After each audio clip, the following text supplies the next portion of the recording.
Mahmudxo'ja Behbudiy haqida 5 ta fakt.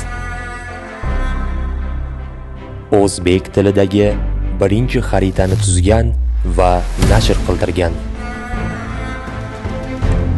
Jadidlar orasida faqat Behbudiy qozi va muftiylik lavozimlarida ishlagan. 1908-yili Samarqandda O'rta Osiyodagi ilk zamonaviy kutubxonani tashkil qilgan.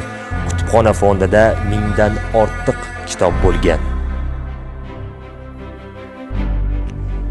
Badarkush dramasi bilan o'zbek dramaturgiyasiga asos solgan. Ota tomonidan Ahmad Yassaviyning avlodi hisoblanadi.